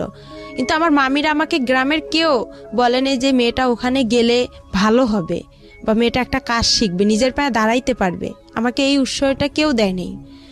তারপর ওখানে আমার কাজটা কমপ্লিট হওয়ার পরে আমাকে স্যারেরা চাকরি দিবে। আমার চাকরি করার জন্য আমার ফুপির বাসায় গেলাম, ছোট ফুপির বাসায়, আমার দাদার বাসায়। যায় ওদের কাছে আমার ফুপা আবার ইন্টার পাস। তা বললাম আপনি তো শিক্ষিত মানুষ, তো আপনি একটু কিছু ভালো মন্দ বুঝবেন। পরে ওনাকে ডাইকে আনলাম। ডাইকে আনার পরে উনি আসলো। আসার পরে স্যারদের সাথে কথা বললো যে আপনারা কোথায় চাকরি দিবেন, কি আসল বিষয়, মেয়ে মানুষ। তো পরে স্যারেরা বললো যে আমাদের অনেক মেয়ে আছে, শুধু ও না, আমাদের এই ব্যাচের অনেক মেয়ে যাবে। আচ্ছা। ও ভালো জানে, কেন ও তো এতদিন পড়ছে। আর আমাদের এটা এমন খারাপ কোনো প্রতিষ্ঠান না, এটা আমাদের একটা সংস্থান থেকে এটা হয়েছে, আপনি চাইলে যাচাই করতে পারেন। আর পরে এখন স্যার বলতেছে দেখেন ওর তো সৎমা, আমার সৎমাও কিন্তু ওই আমার টেকনিক্যালে গেছে। ওখানে যাওয়ার পরে যাই হোক পরে মাই কথাটা শুনতে পারছে। মা যখন শুনছে যে সৎমা বলছে আমার ফুপা যে ওর সৎমায় ওকে একটা ভালো কাজ দেন, আমার এই সৎমাই কথাটা শুনে আরো তার অবস্থা খারাপ হয়ে গেল। এভাবে আমি গাজীপুরে চাকরিতে আসলাম, গাজীপুরের নতুন বাজার, ওখানে আমি গার্মেন্টসে চাকরিতে আসলাম। আসার পরে আলামিনের সাথে আমার কথা হয়। কথা হওয়ার পরে এভাবেই আমার প্রায় অনেক বছর গার্মেন্টসে আমি 2 থেকে 3 মাস চাকরি করি। করার পরে আমার ভালো লাগে না, সব মেয়েরা পালায় পালায় চলে যাচ্ছে আমার সাথে যে মেয়েরা গেছে। আবার কিছু মেয়ে দেখতেছি আমার সাথে যারা ওখানে আছে তারা একটা মেয়ে দুর্ঘটনা ঘটছে, আমি ওই দুর্ঘটনা দেখে আরো বেশি ভয় পাইছি যে আমারও না কি হয়ে যায়। পরে আলামিনকে বললাম যে এরকম অবস্থা, তো কইতেছে তুই চলে আয়, গার্মেন্টসে ভালো মেয়েরা যায় নাকি। পরে আমি ওখানে ঈদে ছুটি পাইলাম, ছুটি পেয়ে আমি কি করলাম, আমার যা জিনিসপত্র ছিল আমি সবগুলো নিয়ে চলে আসলাম। আসার পরে আবার আমি ইউসুফে গেলাম। ইউসুফে যাওয়ার পরে স্যারকে বললাম যে স্যার আমার তো ওখানে ভালো লাগতেছে না, আপনি আমাকে আবার একটা চাকরি দেন, আমি বাসায় কি করবো, নাহলে আমার বাসায় বিয়ে দিয়ে দিবে। পরে আলামিনও ছুটিতে আসলো, আসার পরে স্যার কি বলতেছে একটা মেয়ে আছে সেলিনা নাম, ওর সাথে তুমি কন্ট্যাক্ট করো, কন্ট্যাক্ট করলে দেখো একটা চাকরি পাইতে পারো। ও নারায়ণগঞ্জে ডাচ বাংলা প্যাক লিমিটেডে চাকরি করে, ওখানে ভালো ব্যাগের কোম্পানি, ওখানে যাও। পরে ওই মেয়েটার সাথে আমি যোগাযোগ করলাম, করার পরে মেয়েটা আমাকে নিয়ে গেল, আমি বলতেছি আপু আমাকে নিয়ে যাও। পরে আমার বাবা কি করলো, ওই মেয়েটা আমি ও ফের আর একটা ওর বোনকে নিল, নেওয়ার পরে 3 জনে আমি চলে আসলাম নারায়ণগঞ্জে আসার পরে ওখানে আমার কয়েকটা দিন ডিউটি করলাম, 1 সপ্তাহ ডে 1 সপ্তাহ নাইট। ওখানেও আমার খুব কষ্ট লাগছিল, আমি ডিউটি করতে পাইতেছি না, হঠাৎ করে নাইট করব, খুব ক্লান্ত লাগছে। বয়স কত আপনার যখন এই কাজগুলো করছেন? তখন আমার বয়স হাইয়েস্ট হইলে আমার বয়সটা আমি বলতে পারবো না, কিন্তু কোন ক্লাসে পড়ার বয়স? 6-এ। 6-এ থাকা অবস্থায় ঘটনা ঘটছে। 6-এ তখন 1 বছর আমার গিয়ে হয়ে গেল, তাহলে 7 ক্লাস 6-7 এর বয়স, 7 বয়সের কথা। তখন এইভাবে আর কি মনে করেন ওখানেও যে ডিউটি করলাম, করার পরে এখন আমার বাবা বাসা থেকে আমার ফোন গেল, যাওয়ার পরে আমি ফোন গেল আমার আলামিন ফোন দিল, দিয়ে বলতেছে তোর বাবা মা সারাসারি হয়ে গেছে। আচ্ছা, আমি শুনে অবাক হয়ে গেছি, আমি খুব মানে ভেঙে পড়ছি। ভেঙে পড়ার পর আমাকে ওই আপু সেলিনা আপু বলতেছে যে তোমার কি হয়েছে একা, তো আমি বলতেছি আপু এরকম বিষয়, আমি এখন কোথায় যাব। আমি তাকে সব পুরো ঘটনাগুলো বললাম, তা সেও কষ্ট পাইতেছে, বলছে আচ্ছা তুমি কোনো টেনশন করো না, আমার বাসা আছে, তুমি এখানে চাকরি করতে থাকো। পরে আমি এই টেনশনে আর চাকরি করতে পারি না। আর আলামিনের সঙ্গে আমি দিন রাত কথা বলি, মানে রাতের 8টা বাজে যদি ওর সাথে আমি কথা ধরি, আপনার দেখা যায় যে আমি ভোর 6টা পর্যন্ত ওর সাথে কথা বলতাম। আর কিন্তু ডিউটিতে যাইতে পারতাম না, পালায় পালায় থাকতাম, আমি ডিউটি করতে পারতাম না। আবার ওই হোটেলের যে খাবার আমাদেরকে কোয়ার্টার দিছিল, মেসের আন্টিদের খাবার আমি খাইতে পারতাম না। বাহির থেকে যে খাবার কিনে আনবো, আয়না ঘরে রাখতাম, রান্না করতে পারতাম না, সিরিয়াল দেওয়া লাগতো। যাই হোক, এভাবে করে আমার ওখানে 1টা বছর চলে গেল, কিন্তু ওখানে আমি কারোর সঙ্গে রিলেশন করলাম না। আমাকে অনেক ছেলে প্রপোজ করলো যে তুমি বিয়ে করো, স্যারেরাও খুব হেল্প করছিল যে আমরাই তোমাকে বিয়ে দিব। পরে আমি বলছি না আমার বিয়ে হয়ে গেছে, মিথ্যা কথা বলছি যে আমার বিয়ে হয়ে গেছে এরকম। ওই ছেলে এখানে ও টেকনিক্যাল থেকে পাশ করে ওয়েল্ডিং থেকে আপনার কাজী ফার্মেও চাকরি করে, আমি সম্ভব না। পরে আমি এভাবে ডিউটি করতে পারি না। পরে আলামিনের সঙ্গে কিন্তু আমার মানে চুপে চাপে দেখা হয়, ও আসে রংপুরে, আমিও রংপুরে যাই আমার বান্ধবীর বাসায়, ওখান থেকে ওর সঙ্গে দেখা হয়। এভাবে দেখা হওয়ার পরেই ওর সঙ্গে আমার প্রায় 2-3 বছর চলে গেল। 2-3 বছর চলে যাওয়ার পর ওকে আমি বললাম যে আমাকে বিয়ে করো। তো বলতেছে যে বয়স এই বয়সে আমাদের বিয়ে হবে না। তখন আমি বললাম যে এই বয়সে বিয়ে হবে না, তাহলে তোমার কি প্রেমের বয়স হয়েছে? প্রেম করতে বলছে হ্যাঁ আমার প্রেমের বয়স হয়েছে, আমার বিয়ের বয়স হয় নাই। তখন ওই মেসের আপুরা যারা বড় আপু ছিল সবাই আমাকে বলতেছে যে দেখো একা, তোমার হচ্ছে ওই ছেলে তোমাকে কখনোই বিয়ে করবে না। তারপরে যাই হোক এভাবেই চলে গেল। পরে আমি আবার রংপুরে চলে আসলাম। ওই ছেলে আলামিন আমাকে মেসে থাকার জন্য টাকা দিল, আমি লালবাগে মেসে উঠলাম। ডাইরেক্ট রংপুর থেকে সেলিনা আপু, যে আপু আমাকে নারায়ণগঞ্জে নিয়ে গেছে, ওই আপুর বাসায় আসলাম। আসার পরে ওখান থেকে ওর খালাকে, আবার ওর খালা মেসের বুয়া ছিল, পরে ওই বুয়াকে বললো যে খালা দেখেন এই মেয়েটাকে মেসে উঠানো যায় নাকি, মেসের লোক আমাকে নিবে না, মালিক বলতেছে মেয়ে তো পড়াশোনা করে না, আর আমাদের এখানে যারা পড়াশোনা করে তার ভার্সিটির মেয়েরা এখানে হোস্টেলে থাকে, এইভাবে থাকবে, আর এর টাকা কে দিবে। পরে খালা আবার বলতেছে দেখেন ওই মেয়ের বিয়ে হয়ে গেছে, শ্বশুর বাসা থেকে মেনে নিচ্ছে না, আপনি দেখেন একটু। পরে যাই হোক উনি আমাকে উঠাইলো, উঠার পরে 2-3 মাস আমাকে আলামিন মেসের সিট ভাড়া দিল, আমার খাওয়া খরচ দিল। পাশে আবার ওখানে থাকতে থাকতেই পাশের রুম লাবণী আপু আছে, লাবণী আপুর সাথে আমার খুব পরিচিত, উনি আবার রোকেয়া ভার্সিটিতে পড়ে। পরে আপুকে সব কথা বললাম। পরে আপু বলতেছে ওই ছেলে তোমাকে কখনোই বিয়ে করবে না, ও একটা ফালতু ছেলে, তুমি এসব বাদ দাও। পরে আমার কাছে একটা টাচ ফোন ছিল, ওই ফোনে ওর সাথে কথা হয়। পরে কিছুদিন ওর সাথে আমি কথা বন্ধ রাখি। ও আমাকে লাস্ট টাকা দিয়ে গেছে মেসের ভাড়া, দিয়েও আমার আর ফোন ধরে না। ওকে বলছিলাম যে তুমি আসো রাজবাড়িতে, আমি দেখা করব। আমার ভালো লাগতেছে না, আর একা একা থাকি আরো খারাপ লাগে। সব আপুরা চলে যায়, আমি মেসে একাই থাকতাম ভাইয়া। পরে ওকে ডাকলাম, ও আসে না, ও ফোন বন্ধ করে রাখছে। পরে ওর খালাতো বোনের কথা বলে, দেখছো মরিয়ম অনেক ভালো, আমারে ভাত উঠায় খাওয়ায়, এটা খাওয়ায় ওটা খাওয়ায় অনেক। পরে এইভাবেই ওর সাথে ওর বন্ধুকে বলা হয় সব কথা, যে ও এরকম করতেছে কেন, ও আমার সাথে কি, ও আমাকে বিয়ে করবে কি করবে না। এর ভিতরে আমি কাজী অফিসেও গেছিলাম যে বিয়ের খরচ কত টাকা লাগবে বা কি বিষয়। তারপরে ও আমার ফোন বন্ধ করে রাখছিল, ওর সিমটা একদম বন্ধ করে রাখছিল বা চেঞ্জ করছিল। এরপরে ওর কথা হয় না। পরে লাবণী আপু কি করলো, ওখান থেকে আমাকে আরেকটা মেসেজ দিল। ওই মেসেজ সিট ভাড়া বেশি। পরে বলতেছে তুমি এই মেসেজ সিট ভাড়া কম আছে, ওখানে যা 2-1 মাস থাইকা পরে চাকরি একটা খুঁজা যে কোনো একটা দেখা যায় পার্লারের কাজ পাইলে তোমার আর কোনো সমস্যা নাই। পরে ওই মেসে গেলাম, ওই মেসেও আর আমাকে নিচ্ছে না। বলতেছে তোমার বাসা কই কি কই। পরে আমি ঠিকানা দিলাম, আমার বাসা নীলফামারী, আমি মডেলে পড়ি। এই ঠিকানা অনুযায়ী আমি ওখানে থাকলাম। থাকার পরে 1 মাসও থাকলাম না। থাকার পরে লাবণী আপুর সাথে আবার যোগাযোগ করলাম যে আপু দেখেন। পরে পার্লারের কাজের জন্য লাবণী আপু, আমি আর একটা আপু, হাসি আপু ছিল, 3 জনেই ওরা আমাকে একটা চাকরির জন্য খুব চেষ্টা করলো। পরে সারাদিন হাঁটাহাঁটি করলাম, কোনো পার্লারে নিচ্ছে না আমাকে। আমি কাজ জানি না, আর ছোট মানুষ, বলতেছে ও কি কাজ পাবে, এ বয়সেও কাজ পাবে না। পরে এই কথা বলার পরে আমি আবার কি করলাম, ওরা লাবণী আপু বলতেছে একটা পাইলাম, পার্লারে একটা কাজ পাইলাম, ওনার নাকি মেয়ে নাই। তো বলতেছে আমারও তো মেয়ে নাই, আর আমি যে মেয়ে পার্লারে কাজ করে উনিও ধর্ম মেয়ে ওনার। তো বলতেছে আচ্ছা ওই মেয়ে আবার আমাকে নিবে না, যার পার্লার সে আমাকে নিবে না। বলতেছে না আমি তোমাকে নিব না। প্রথমে বলছে নিবে, তারপরে বলতেছে যে না নিবে না। পরে এখন আমি যে বলছে নিবে, তে আমি কি করলাম, তাড়াতাড়ি করে মেসে গেলাম। গিয়ে আমার যে বালিশ খেতা ছিল, কাপড় চোপড় ছিল, আমি ওগুলা নিয়ে রিক্সা নিয়ে তাড়াতাড়ি করে ওনার বাসা রওনা দিলাম। লাবণী আপু বলতেছে আচ্ছা তুমি দ্রুত চলে আসো, যখন না নিবে ওরা তো আর তোমাকে বের করে দিতে পারবে না, ওখানেই থাকবা তুমি। পরে আমি চলে আসলাম, হাফ রাস্তায় আসছি, ওই আপু আমাকে ফোন দিছে, দিয়ে বলতেছে যে না তুমি আইসো না, তোমাকে আমি নিব না, আমার লোক আসছে। পরে আমি বলছি আপু আমি তো বাসায় আপনার এসে গেছি, লালবাগ রেলগেটে ওনার বাসা। পরে আমি ওনার বাসা উঠলাম, ওনার বাবা মা খুব ভালোবাসলো আমাকে, বলতেছে আমাদের মেয়ে নাই, একটা মেয়ে, তুমিও আর একটা মেয়ে, আমাদের 2টা মেয়ে হয়ে গেল এখন। এভাবে বলার পরে ওখানে 2-3 দিন আমি পার্লারে, উনি আমাকে কাস্টমার আসে ওদের আমি একটু খেয়াল রাখি, কাজ করি, ঝাড়ু টাড়ু দেই। এভাবে যাওয়ার পরে রাতে একদিন আলামিন আমাকে ফোন দেওয়ার পরে বলতেছে তুমি কি মরো নেই? তা আমি বলছি আমি তো বিষ খাইতে ধরছিলাম, আমি মিথ্যা কথা বলছি যে আমি বিষ খাইছিলাম, এরকম অনেক পুলিশ টুলিশ আসছিল, আমি তোমার নাম বলে দিছি ওকে আর কি, এভাবে বলছি। ওই আমার পাশে যে ওই আপুর ফির একটা মেয়ে শুয়েছিল, ও আবার কি অনেক রাতে কথা বলছে, 12টা-1টার দিক দিয়ে, ও এই কথাগুলো সম্পূর্ণ শুনে ফেলে সকালবেলা ওদেরকে বলে দেয়। যার পরে ওরা আমাকে আর রাখবে না বলছে। তখন আমি কি করলাম, লাবণী আপুর কাছে গেলাম। ওরাও ভয় পাইছে যে ওর যেহেতু ওখানে জায়গা হচ্ছে না, ও তো আমাদের কাছেই চলে আসবে। পরে আপুরা আর আমার ফোন ধরে না, আমি মেসে গেলাম, যার পরে বললাম সবকিছু। বলতেছে তুমি বাসায় চলে যাও, তোমার বাসায় চলে যাও। পরে ওখান থেকে আমি বাসায় চলে আসলাম, আমার মার কাছে আসলাম। আমার মার আবার কি করছে, আবার ওরা একসঙ্গে হইছে, এর মাঝে যে ছাড়াছাড়ি হয়েছে, হওয়ার পরে তারা আবার একসঙ্গে হয়েছে, আমি কিন্তু জানি না। কিন্তু তাদের সাথে আমার 2-1 দিন কথা হয়েছে। হওয়ার পরে তাদেরকে আমি বললাম যে আমি তো এরকম নারায়ণগঞ্জ থেকে চলে আসছি। প্রথমে জিজ্ঞাসা করে তুমি কতগুলো টাকা ইনকাম করছো, আমার বাবা আর আমার মা জিজ্ঞাসা করে। তা আমি কই আমি তো অসুস্থ ছিলাম, আমি পারিনি ইনকাম করতে।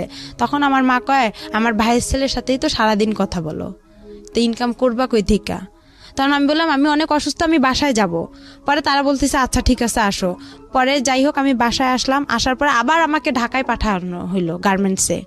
আমার মা বলতেছে বাসায় থেকে কি করবা? পরে ওখানে আমার এক চাচা চাচি আছে, ওনাদের কাছে গেলাম ভাই, আমি যাই ওখানে গার্মেন্টসে ভর্তি হইলাম। গার্মেন্টসে চাকরি পাইলাম না, হ্যাঁ চাকরি পাইনি, না পাওয়ার কারণে অনেক কয়েকদিন ঘুরলাম, আমাকে কোথাও নিচ্ছে না। ওখানেও বলতেছে আমি ছোট। ওখানে আবার কয়েকদিন থাকলাম, থাকার পরে ওখানেও এক ছেলেকে পছন্দ করলাম, যে আলামিন তো আমার সাথে সম্পর্কই করতেছে না। তো ওখানে আর এক ছেলেকে পছন্দ করছিলাম, এটা আমার দাদাবাড়ির এলাকারই, নাম রতন ছিল, ছেলেটা ইন্টার পাস ছিল। ও আর কি বাসা থেকে রাগ করে গার্মেন্টসে কাজের জন্য গেছিল। পরে আমার সাথে দেখা হয়, ওকে আমি আর কি বলি যে আপনাকে আমার খুব ভালো লাগে, আমি আপনার সাথে রিলেশন করতেছি, আমি এইভাবেই ডাইরেক্ট ওনাকে বলছি। তো উনি আবার কি করছে, ওর যে ভাই ছিল, ওর খালাতো ভাই, ওর বাসার আমার বাসা একসঙ্গে, ও আবার আমার বড় আব্বার ছেলে হয়, ওর খালাতো ভাই। পরেও বলছে ও তো আলামিনের সাথে এরকম হয়ে গেছে। পরে রতন বলতেছে না আপনি যেহেতু আগে রিলেশন করছেন আমার পক্ষে সম্ভব না। তখন ওটাও আমার ক্লোজ হয়ে গেল। পরে আমি চাকরি পাইতেছি না। পরে আমার কি ওই যে চাচা চাচির কাছে আমি থাকি, ওনারা আবার কি করলো, আমাকে ওই যে চাচার কাছে আমি প্রথমে গেছি, সে চাচা আমাকে রাতের বেলা, আমি তো চাকরি পাইনি, ওনার মেয়ে আছে, ওয়াইফ নাই, ওয়াইফ সাইরা দিছে, মেয়েটা আমার সাথে একটু বড় হবে 1 বছর, ও গার্মেন্টসের চাকরি পাইছে। ওর বাবা হঠাৎ করে রাতের বেলা মেয়েটা ঘুমাইছে, উনি আইসা হাত দিতে চাচ্ছে মানে মুখে, মনে করছে আমি অনেক ঘুমাই গেছি, কিন্তু আমি তো ঘুমাইনি। তখন আবার আমি হচ্ছে ফেসবুকও চালাইতাম হালকা পাতলা, অতটা বুঝতাম না, মেসেঞ্জার করতাম বা নাটক টাটক দেখতাম। উনি পরে আমি ওখান থেকে বাসায় ফোন দিলাম রাতেই যে বাবা এরকম এরকম উনি এরকম করতেছে চাচা। পরে কি করলো, ওখান থেকে আমাকে আরেক চাচার বাসায় পাঠানো হলো। পরে বলতেছে দেখেন আমার মেয়েটাকে নেন, ওকে একটা চাকরি দেন, গার্মেন্টসের চাকরি। পরে ওখানে থাকলাম, ওই রতনের সাথে যে সম্পর্ক করতে চাইছিলাম, এটা আর কি আমার চাচা চাচি জানাই গেছে, বলতেছে এই মেয়ে তো বেয়াদব। আর আমি কথা বলি ফোনে বেশি, আচ্ছা, আমার ফোনে তখন অনেক রং নাম্বার আসছিল, তো আমি কথা বলতাম। পরে আমার যে চাচা চাচি ওটা পছন্দ করতো না, পরে আমাকে কি করলো, ওখান থেকে ওরা বাসায় পাঠার কথা বলছিল। পরে আমি ওখানে পেপারে দেখলাম ফার্মে, কাজী ফার্মে নিয়োগ দিছে। পরে আবার আমি ওদেরকে বললাম যে এরকম চাচি কাজী ফার্মে নিয়োগ দিছে, আমি এই চাকরিটা অনেকদিন ধরে করতে চাই, আমার খুব ইচ্ছা, এখানে নাকি অনেক স্যালারিও দেয় ভালো, কাজও কম। পরে যাই হোক, ওখান থেকে এখন বাসায় আসবো, টাকা নাই গাড়ি ভাড়ার। পরে আলামিনকে ফোন দিছি যে আমি এরকম অবস্থায় আছি, আমার কিছু টাকা দেবো, আবার আমাকে 1500 টাকা দিছে। ওই টাকা দিয়ে আমার চাচা সহ আমরা বাসায় চলে আসলাম। বাসায় আসার পরে আমার মা বাবা অনেক অস্থির হয়ে গেছে, মানে আমাকে মারবে না ওরা কি করবে, মানে ওরা বুঝে উঠতে পারতেছে না। পরে কিছুদিন যাওয়ার পরে একটা হচ্ছে আমি আপনার কাজী ফার্মে বললাম যে এরকম নিয়োগ আসছে, আমার চাচাকে আবার বললাম যে চাচা যাই হয়েছে, আমি রতনের সাথে যেটাই করছি, বা আপনার আমি হাত জোর করে আপনি বাসায় যায় মা বাবাকে একটু বুঝা বলেন আমাকে যাতে একটু পরীক্ষাটা দিতে দেয়। আমার একটা ছাগল ছিল, ওই নারায়ণগঞ্জে যখন আমি আসলাম না ওখান থেকে ঢাকা থেকে, তখন ওই যে আলামিন যে আমাকে মেসেজ যে টাকাটা দিছিল, ওখানে আমার কিছু টাকা ছিল, ওইটা আর আমার একটা নাকের নথ ছিল, ওই নথটা বিক্রি করে আমি একটা ছাগল কিনছিলাম। তো এই ছাগলটা ছোট ছিল, অনেক বেশ বড় হয়ে গেছে, 5000-6000 টাকা হবে। পরে এখন আমি যে ফার্মে পরীক্ষা দিতে যাবো, আমাদের কাছে কিন্তু কোনো টাকা নাই। আমার মা আবার আসলো রংপুরে আমার নানার বাসায় বেড়াইতে, যাই হোক ওখানে আসলো, আসার পরে আমার বাবা আর আমি কি করলাম, পরীক্ষা দেওয়ার জন্য আমরা যাব হচ্ছে কুড়িগ্রামে। প্রিয় শ্রোতা, অনুষ্ঠান চলতে চলতে আপনাদের জন্য একটি বিশেষ অ্যানাউন্সমেন্ট করতে চাই। সেটা হলো আমি আরেকটি অনুষ্ঠান করি রেডিও আম্বার 102.4 FM এ, প্রতি শনিবার রাত 10টায় প্রচারিত হয় মাইক্রোফোন টেস্টিং 1024। হয়তোবা অনেকেই শুনেছেন, বাংলাদেশের রেডিওর ইতিহাসে সর্বপ্রথম মিউজিক রিয়েলিটি শো, গানের রিয়েলিটি শো, এবং 2019 সালের সেরা আম্বার ভয়েস আমরা খুঁজে বের করবার চেষ্টা করছি। সেখানে আপনি অডিশন দিয়ে সেখানে আপনি অংশগ্রহণ করে সেরা আম্বার ভয়েস হতে পারেন। আপনি যদি মনে করেন যে আপনি খুব ভালো গান করেন কিন্তু সে অর্থে তেমন কোনো প্ল্যাটফর্ম কোথাও পাননি, তাহলে ছোট্ট একটা অডিশন দিতে হবে আপনাকে, ফোন করে আপনাকে গাইতে হবে একটা গানের 2টো লাইন বা 3টে লাইন আপনি আমাদেরকে গেয়ে শোনাবেন এবং আমরা আপনাকে ডাকবো, নিশ্চয়ই ডাকবো।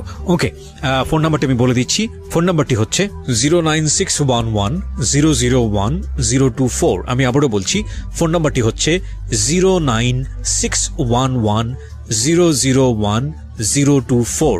যদি আপনি মনে করেন আপনার কণ্ঠ সারা দেশের মানুষের কাছে যাওয়া উচিত, আপনি সেরকম গাইতে পারেন, তাহলে যোগাযোগ করুন এবং অংশগ্রহণ করুন মাইক্রোফোন টেস্টিং 1024-এ। আর একই সাথে আপনাদেরকে যেটা বলতে চাই, আজকের যিনি অতিথি আছেন তাকে যদি আপনারা দেখতে চান, চলে আসবেন আমার পার্সোনাল ইউটিউব চ্যানেলে www.youtube.com/RJKibriya FM, RJKEBRIA FM চ্যানেলটি আছে কিবরিয়া আরজে নামে। ওখানে গিয়ে প্লিজ সাবস্ক্রাইব করে নেবেন এবং তারপর আপনার যে ভিডিওগুলো দেখতে ইচ্ছে করে, যা কমেন্টস করতে ইচ্ছে করে ওখানে করবেন। ওকে, আমরা যেখানটায় ছিলাম তারপরে আর কি হচ্ছে ভাইয়া মনে করেন এভাবেই গেল, যার পর পরীক্ষাটাও দিলাম, দেওয়ার পরে বাসায় আসলাম। বাসায় আসার পরে আমার ওই বাসায় রাজমিস্ত্রি এক কাজ করে আমার চাচার বাসায়, ছেলের বিয়ে হয়ে গেছে।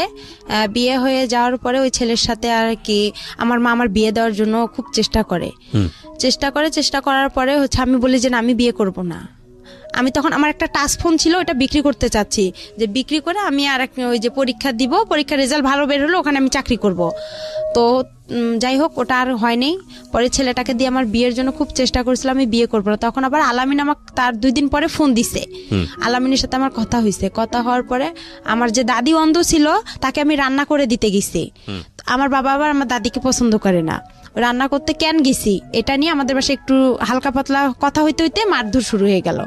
আমাকে বাসায় বৃষ্টি পড়ছে, আমাদের টিনের ঘর ছিল, বৃষ্টি পড়ে খাট ভিজে গেছে বিছানা। তো এখন আমার মা বলছে ওইটা উঠাই ফেলাও। তাই আমি বলতেছি এতটুকু ভিজাতে কিছু হবে না। এই সামান্য একটা কথা নিয়েই আমাকে তারা অনেক মারধর করলো, অনেক এমনভাবে মারধর করলো যা মানে ও গাছের যে মোটা ডালগুলো আছে ওই ডাল দিয়ে অনেক মারছে। মারতে মারতে আমি যে টিনে ঘরের যে একটা কোনাচি থাকে, কোনাটা মানে টিনের 2 সাইড দিয়ে বের হয়ে আমি চলে গেলাম। মানে আমাকে লাঠি দিয়ে এমনভাবে ঘুতানো হচ্ছে যে আমার মানে শরীর মানে ছিদ্র হয়ে যাচ্ছে। এভাবে বের হলাম, হওয়ার পরে সকাল আমার কেউ আসলো না আগাইতে। পরে আমার বড় আম্মা বলতেছে মেয়েটারে এভাবে মাইরা ফেলাইতেছে, তুই দেখতেছিস না? আমার সৎমারে বললো, আমার ভাই আর সৎমা ভ্যানের উপরে বসে আছে, কেউ কিন্তু আমাকে আগাইতে জানে।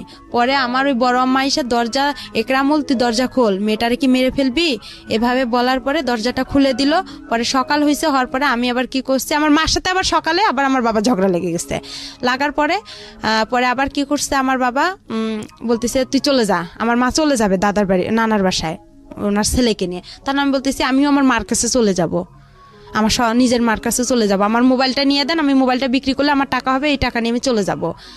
এভাবে বলার পরে দেখা যায় আমার বাসায় আর কি আমার ওই গ্রাম অঞ্চলে আমার যে দাদা ছিল বিচারক, উনি আইসা আর কি যাই হোক করতেছে, দরকার নেই কেউ কারো কোথাও যাওয়ার দরকার নেই, একরামুল তুই ভালো হ, মেয়ে এখন একটু বড় হয়েছে, বিয়ে শাদীর ঘর আসবে, এখন তুই ভালো হওয়ার পরে এভাবেই যাই হোক হয়ে গেল। হওয়ার পরে চুপচাপ সবাই সন্ধ্যা লাগছে, সন্ধ্যার সময় আমার বাবা দোকানে গেছে, ভাই বাহিরে, মা রান্না করতেছে।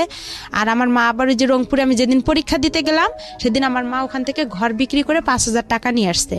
ওখানে যে আমার আগের ঘর বাড়িগুলো ছিল রংপুরে নানার বাসায়, ওগুলো সব বিক্রি করে চলে আসছে ওরা। তখন ওই 5,000 টাকা নিয়ে আসছে। ওই 5,000 টাকা আমি কি করছি, ওই ছেলেকে আমার চাচিকে বলছি যে চাচি ওই ছেলেটাকে বলেন তো আমার আর মারধর ভালো লাগে না, আমার খারাপ লাগতেছে অনেক। খুব কান্না করছি তার কাছে। করার পরে সে পরে বলতেছে, আমি বলতেছি রানাকে বলেন, ওই যে ছেলে মিস্ত্রি ওর নাম ছিল রানা। পরে আমি বলতেছি রানাকে বলেন আপনি, দেখেন ও আমাকে আমার মার কাছে রেখে আসবে নাকি। কয় কি না, তুমি এই কথা বললে কি সে তোমাকে নিয়ে যাবে, তুমি বলতে হবে যে আমি তোমাকে বিয়ে করলে সে তোমাকে আগায় রেখে আসবে, আর 5,000 টাকা দিয়ে কি হবে। এই কথা বলে আমি বলতেছি আচ্ছা ঠিক আছে, আমার নাকের নটটা আছে এটাও আপনার কাছে রাইখেন, এটা আপনি বিক্রি করে নিয়েন। আমি ভাবলাম যে সবারই তো একটু না একটু লোভ আছে। পরে এভাবে সন্ধ্যা লাগছে, আমার সবাই দিক ওদিক হয়েছে, আমি 5,000 টাকা নিছি। আর আমার ব্যাগের কাপড় চোপড় আগে থেকে আমার ওই চাচির ঘরে ছিল, ওই কাপড় চোপড় নিয়ে ছেলেটা আসছে সন্ধ্যার দিক দিয়ে। ছেলেটা আগে থেকে বাহিরে ছিল, ও মানে সাইকেল নিয়ে। পরে ওই ছেলেটা আসছে সন্ধ্যার দিক দিয়ে আমি ছেলেটার সঙ্গে চলে গেছি। ছেলেটা অনেক জোরে মানে ভয় পাচ্ছে। আর আমার আব্বু একটু মানে পুলিশ থানায় করতো, আওয়ামী লীগ করতো। পরে সে কি করছে, আবার খবর পাইছে সঙ্গে সঙ্গে যে আমি বাসা থেকে খোঁজাখুঁজি করছে আমাকে, মা দেখছে আইসা টাকাও নাই, আমি তো পালাই আসছি। পরে ছেলেটা অনেক জোরে সাইকেল চালাইতে এক বাসায় এসে বলতেছে একে একটু ভ্যানে উঠাই দেন। পরে আমাকে ওখানে আবার অনেক পুলিশ, গ্যাঞ্জাম হচ্ছে রাস্তায়, ছেলেটা আবার খুব ভয় পাইতো, মানে একটু মূর্খ ছিল, খুব পুলিশ ভয় পেতো। পরে বলতেছে উনারা আবার কি করলো, আমাকে ভ্যানে উঠে হাফ রাস্তা পার করে দিল, যে জায়গাটা গ্যাঞ্জাম। পরে ওই জায়গাটা আমি গেলাম, যাওয়ার পরে ছেলেটা আবার আমাকে সাইকেলে উঠায় নিল। নেওয়ার পরে সে অনেক জোরে সাইকেল ছাড়ছে। পরে আমি রাস্তায় পড়ে গেছিলাম, গড়তে অনেক দূরে চলে গেছিলাম, মাথায় ব্যথা পেয়েছিলাম, কোমরেও আঘাত পেয়েছিলাম, অ্যাক্সিডেন্ট হয়েছে। হ্যাঁ। পরে হওয়ার পরে সে আমাকে তার মামির বাসায় নিয়ে গেল। নিয়ে যাওয়ার পরে তার মামাতো বোনেরা আমার ব্যাগটা খুলে দেখলো কি কি আছে। যখন 500 টাকা নোট ছিল, গ্রাম অঞ্চল, 5,000 টাকা পাইছে তারা মানে খুবই একদম খুশি হয়ে গেল। পরে আমি বলতেছি যে আমার মাথায় পানি ঢালা হইলো, আমাকে পানি খাওয়ানো হয়েছিল। হওয়ার পরে আমি একটু হালকা ভালো লাগতেছিল। পরে বলতেছে ছেলেটা আমার ঘরে একাই, ওরা সবাই বের হয়ে ছেলেটাকে আমার ঘরে রেখে আসছে। পরে ছেলেটা আমার গায়ে টাচ করতে চাচ্ছে। আমি বলতেছি আপনি আমাকে টাচ করবেন কারণ আপনাকে না আমি বলছি যে আমার মার কাছে রাখতে হবে। তো বলতেছে আপনি না বলছেন আপনার চাচিকে বিয়ে করবেন আপনি আমাকে। আমি বলতেছি আমি তো একটা ছেলেকে সম্পর্ক করি, আমি একটা ছেলেকে খুব ভালোবাসি, আর আমি আপনাকে বিয়ে করতে পারবো না, আর আপনাকে আমার ভালো লাগতে হবে। আমি তাকে এভাবে বুঝাই বলছি, আপনি কেন বুঝতেছেন? আমার সৎমাও তো আপনার সাথে বিয়ের কথা বলছে, আমি তো বলেই দিচ্ছি যে না আমি আপনাকে বিয়ে করতে পারবো না। তারপরে বলতেছে যদি না হয়, তার মামা বলতেছে, আমার ওই মামা শ্বশুর বলতেছে তাহলে তোমার বাবাকে ডাক দিব। পরে আমি বলতেছি বাবার যদি ডাক দেয় তাহলে তো আমার অবস্থা আরো খারাপ আছে, তাহলে আমার দুনিয়াতেই রাখবে না, তাহলে আমার কি হবে। পরে এখন ওই রাতেই যাই হোক ওরা আমাকে ওই রাতের 1টা বাজে ওরা আমাকে কাজী অফিসে নিয়ে গেল, নিয়ে যায় ওখানে আমার বিয়ে পড়াবে। পরে এখন কবুল বলছে তখন আমি একটা কবুল বলছি, আর বাকি 2টা বলিনি, না বলে আমি ইচ্ছা করেই আমি ওখানে মাথা ঘুরে পড়ে গেছি। পড়ে যাওয়ার পরে আধা ঘন্টার মতন আমি নিঃশ্বাস নেই না, মানে ওরা আমার কাছ থেকে যখন সরে যায় আমি তখন নিঃশ্বাসটা নিয়ে আবার নিঃশ্বাস বন্ধ করে রাখি। এভাবে আর কবুল বলিনি। পরে কাজী বলতেছে কবুল বলতে হবে না, আর আপনারা নিয়ে যান, সমস্যা নাই। পরে তার বাসায় আর সরাসরি আনে, তার বোনের বাসায় রাখছিল আমাকে। ওখান থেকে সকালবেলা আমাকে ওই ছেলে নিয়ে আসছে। পরে নিয়ে আসার পরে দেখি ছেলেটা মানে মূর্খ তো একদম, একগুলো জুতা পরছে অনেক বড় বড়, একটা পাঞ্জাবি পরছে অনেক ঢিলা, অনেক কিরকম। আমার কাছে খুব খারাপ লাগছিল যে এই ছেলে এসব পরছে কেন। আবার ওই যে বরের যে টুপিগুলো মাথায় দেয় ওগুলো পরছে। আমি বলতেছি এটা কি কোনো পাগল না আশ্চর্য, যেগুলো কি। আমি কিন্তু ভাই গ্রামে সেরকম বড় হয়নি, আমি যে সৎ নানার বাসায় বড় হয়েছি, মানে একটা ভালো ফ্যামিলিতে বড় হয়েছি। অত্যাচার হলেও একটা মানে পরিবেশ বুঝতে পেরেছি। হ্যাঁ, তারপরে আর কি আমি ওসব আমার কাছে খুব খারাপ লাগছে। আয়সা দেখলাম, ওদের বাসা আসলাম, সবাই বলতেছে যে আসতেছে, বলতেছে এই মেয়েটা কে, কই থেকে আসছে, এত সুন্দর মেয়ে। পরে আমার চুল দেখে সবাই পাগল হয়ে গেছে, আমার চুল মাশাআল্লাহ অনেক বড়। বলতেছে মেয়েটা এত সুন্দর, বলছে রানার বউ। না, এটা বিশ্বাসই হয় না, এটা কোনো ভদ্র ঘরের মেয়ে। এর তো গেট আপ দেখে, একটা ছেলে বলতেছে এর গেট আপ দেখে বোঝা যায় না। ছেলেটা শিক্ষিত ছিল, বলতেছে আপু কই থেকে আসছেন। তা আমি বলতেছি যে আমি রানার বউ। পরে বিশ্বাস করে না কেউ। পরে যাই হোক ওনার বাসায় আসে দেখি ওনার বাসা ভেয়ে কিছু নাই, শুধু একটা চৌকি ছিল, একটা টেবিল ছিল। আর আমার মা সৎমা বলছিল তারা অনেক বড় লোক ছিল, তারা সেই রকম ফ্যামিলি। পরে যাই হোক এভাবে যাওয়ার পরে তার সাথে আমার 5-6 দিন, কিন্তু তাকে যে আমি টাচ করতে দেইনি। আমি এখানে একটা কথা বলি আপনাকে, এই ছেলেটার নাম ছিল রানা। জি। এর সঙ্গে বিয়েটা দিল কে তাহলে আপনার? এই আমি যে তার মামার বাসায় আসলাম, পালায় যে তার সঙ্গে আসলাম, তার মামার বাসায় উঠলাম। তারা যে আমার পরিচয়টা কিভাবে হয়েছিল রানার সঙ্গে? পরিচয়টা হয়েছিল আমাদের বাসার পাশে যে চাচার বাসায়, সে রানার সঙ্গে পালিয়েছিলেন কেন? পালিয়েছিলাম ওই যে বাবা যে মারধর করলো আমাকে, মারধর করলো, তখন আমি আর খুব চিন্তা করলাম যে এত মার খাইছি, আমি আমার মার কাছে চলে যাব। বেছে নিলেন রানাকে কেন বেছে নিলাম, ও একটু হাবা বোবা টাইপের ছিল। আচ্ছা, তো আপনি হাবাগোবা মনে করে ওর হাত ধরেছেন, ও আপনাকে হাবাগোবা বানিয়ে দিয়েছে। যাই হোক তারপরে যাই হোক ওই 5,000 টাকার কারণে ওরা আমাকে এরকম করছে। পরে যাই হোক আমি যখন আসলাম, পরে আসার পরে একটা মহিলা আমাকে জিজ্ঞাসা করতেছে তুমি কি এটা ইচ্ছা করে বিয়ে করছো না, এটাতে কোনো সমস্যা আছে? আমি চুড়ি পরতেছি না, নাকে ফুল পরতেছি না। আমি বলতেছি আমাকে এসব ভালো লাগে না, আমি এসব পরবো না। তখন বলতেছে কেন পড়বা না, ওই আমার খালাটা বলতেছে, ওর খালা শাশুড়ি। তো আমি বলতেছি যে আপনাকে একটা সত্যি কথা বলবো। তো বলতেছে বলো। আমি বলতেছি আমার বাসা এখানে, আমি এভাবে আসছি। তখন আমি তার পা চিপে ধরছি, ধরে খুব কান্না করছি ভাইয়া, মানে এতটা পরিমাণের কান্না করছি যে আমাকে আপনারা একটু হেল্প করেন, আমি ওর সঙ্গে থাকবো না। তখন আমার কাছে ফোন টোন কোনো কিছুই ছিল না। আর ওখানে আরেকটা বিষয় যে আমি যখন ওই ছেলেটা আমার ঘরে একা টাচ করতে গেছিল ভাইয়া, আমি বললাম যে আপনি আমাকে টাচ করেন, আপনার সাথে তো আমার বিয়ের কথা না, আপনি তো আমাকে মার কাছে রেখে আসবেন, আপনি কেন এসব করতেছেন? তখন বললো যে আপনার বাবাকে ডাক দিব। পরে তখন আমি কি করলাম, কাজী ফার্মে ফোন দিছিলাম। কাজী ফার্মে ফোন দিয়ে ওখানে এক প্রদীপ নামে ভাইয়া ছিল, ওর কাছে কথা বললাম যে ভাইয়া আমি এরকম সমস্যায় পড়ছি, আপনি কি বলেন? আমি পারবো না, আমি আমার মার কাছে যাবো, নাহলে আলামিনকে একটু বলেন না কষ্ট করে, ও আমাকে এখান থেকে নিয়ে যাক, নাহলে আমাকে বিয়ে করুক। বলতেছে না, ও তোমাকে কখনোই বিয়ে করবে না, তুমি এসব বাদ দিয়ে দাও, ওই ছেলেকেই বিয়ে করো। পরে এভাবে বিয়েটা হয়ে গেল। হওয়ার পরে আমি যখন ওই যে আসলাম, আমার খালা শাশুড়ির সবকিছু বললাম।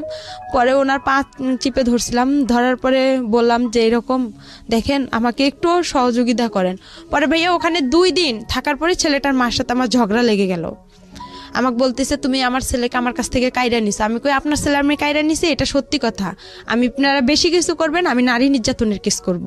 আমি আপনার ছেলেকে বিয়ে করিনি, আর আপনার ছেলের সঙ্গে আমি থাকবো কিসের জন্য? আমি ভালোবাসি আলামিনকে। তখন ওখানেও আলামিনের সাথে আমার কথা চলে ওই খালা শাশুড়ির মোবাইল থেকে।